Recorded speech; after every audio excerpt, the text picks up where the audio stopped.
सावधानी के साथ किया गया थोड़ा सा भी कार्य अच्छा होता है। सावधानी के साथ किया गया थोड़ा सा भी कार्य अच्छा होता है। जो कोई भी कार्य साधना हो वह अहिंसा मूलक हो, राग द्वेष को कम करते हुए हो। क्या कह रहे हैं गुरुवर कि सावधानी के साथ किया गया थोड़ा सा भी कार्य भले थोड़ा किया तुमने, छोटा सा किया, पर सावधानी से किया, तो सावधानी के साथ किया गया थोड़ा सा भी कार्य अच्छा होता है। जो कोई भी कार्य अथवा कोई भी साधना हो वह अहिंसा मूलक हो, अहिंसा की प्रधानता से हो, राग द्वेष को कम करते हुए हो। अगला सूत्र वाक्य है, मन का निराकुल होना साधना की अंतिम अवस्था है। क्या कहा जा रहा?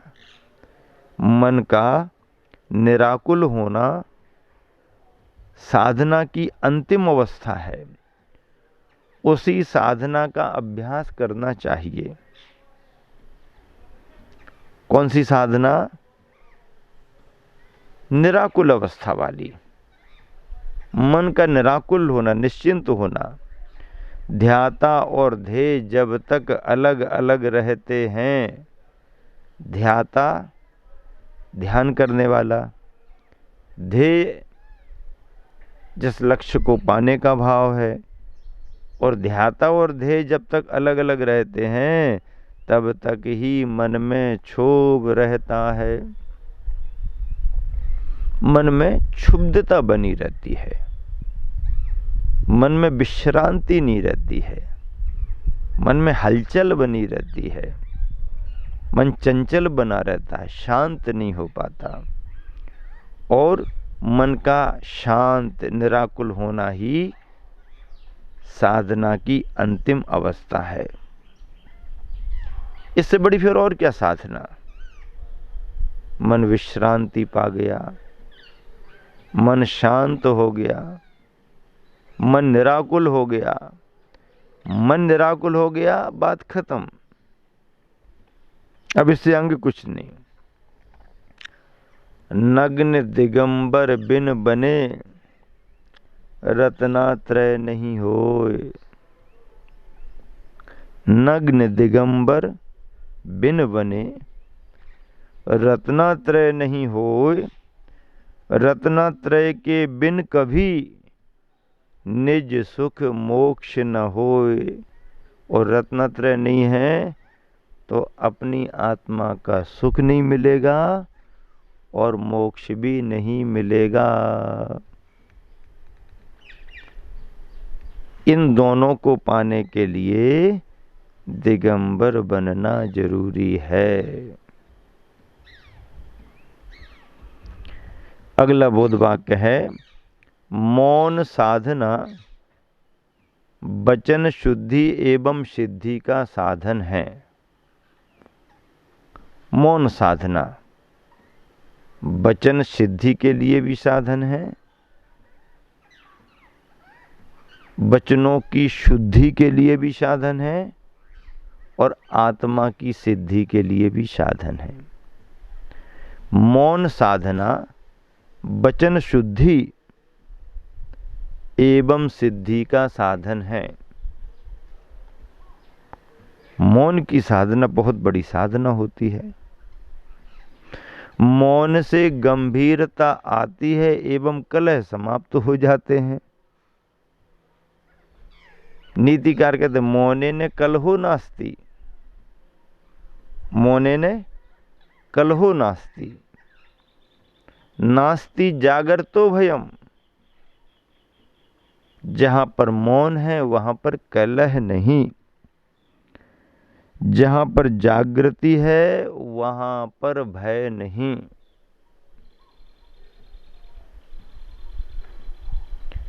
जहां पर निरंतर भगवान के नाम का स्मरण जाप चल रहा है वहां पर पाप नहीं आ सकता।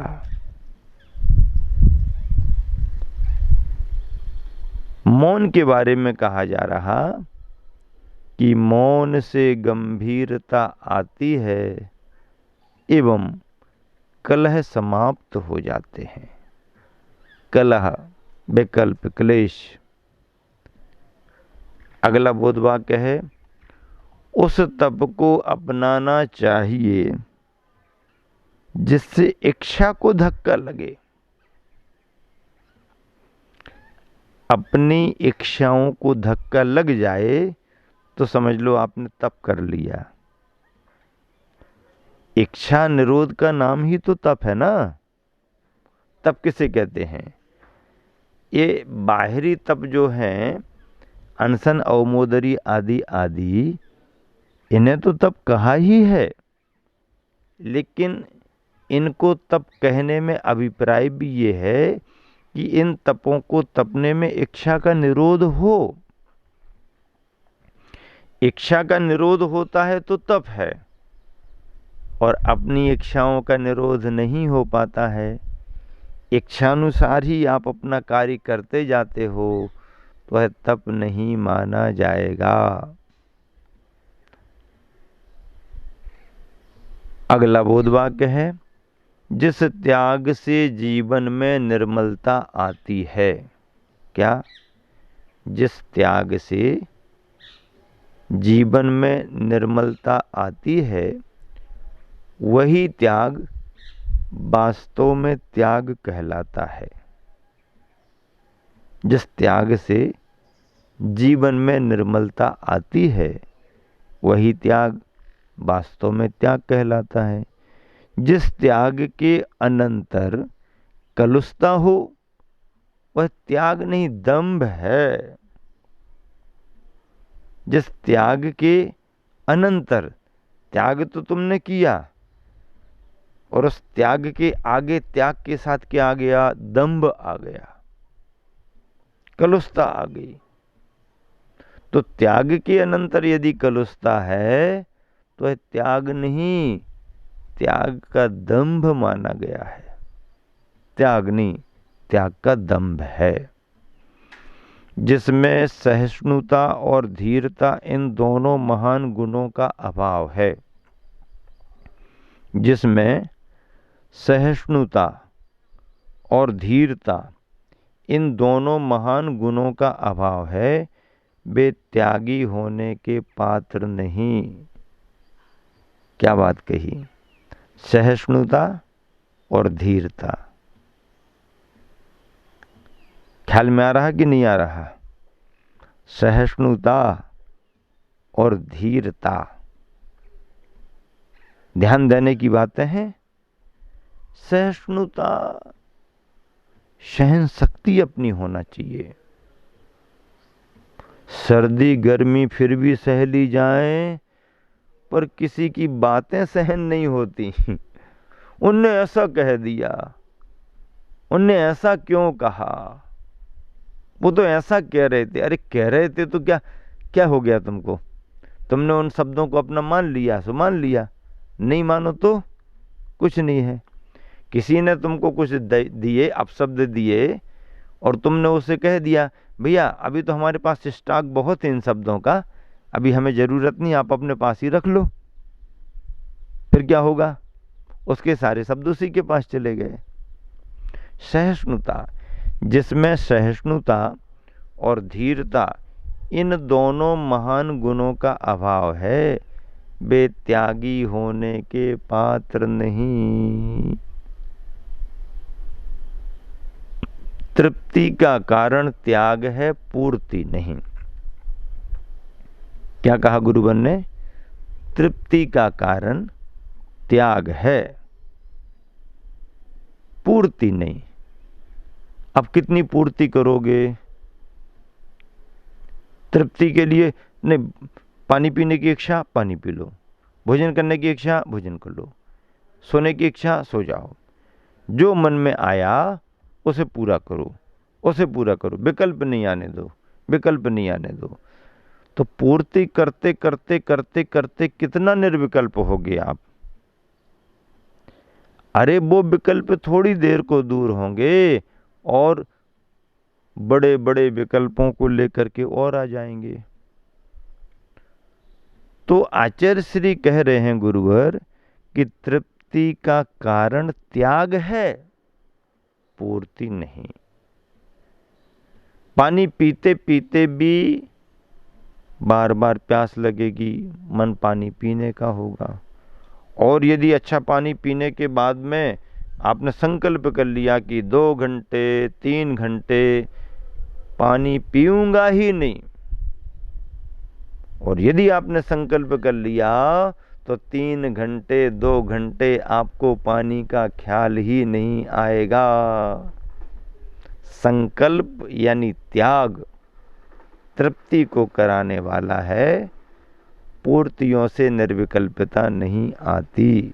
थोड़ी देर को आती है लेकिन और बड़े बड़े विकल्प लेकर के आती है। प्रत्येक स्थान पर त्याग का महत्व है। कोई भी क्षेत्र त्याग के बिना फल फूल नहीं सकता। प्रत्येक स्थान पर त्याग का महत्व है। कोई भी क्षेत्र त्याग के बिना फल फूल नहीं सकता। जैसे बीज का त्याग किए बिना अन्न नहीं। अब खेती में बीज डालना नहीं चाहो और फसल आ जाए, ऐसा होता है क्या? खेती में तुम बीज तो बोना नहीं चाहो और फसल आ जाए, नहीं, पहले बीजों का त्याग करना पड़ेगा। अपने उजले उजले बीजों के लिए काली काली मिट्टी में डालना पड़ेगा। अपने कीमती बीजों से मोह त्याग करना पड़ेगा। और जब आप जमीन में बीजों को बो दोगे तो जैसे बीज का त्याग किए बिना अन्न यानी फसल नहीं, दूध का त्याग किए बिना नवनीत नहीं, ऐसे ही त्याग के बिना किसी भी तरह का कोई फल नहीं मिलता। प्रत्येक स्थान पर त्याग का महत्व है। कोई भी क्षेत्र त्याग के बिना फल फूल नहीं सकता। हर जगह त्याग की जरूरत होती है। त्याग और चारित्र के बिना जीवन पतित ही रहेगा।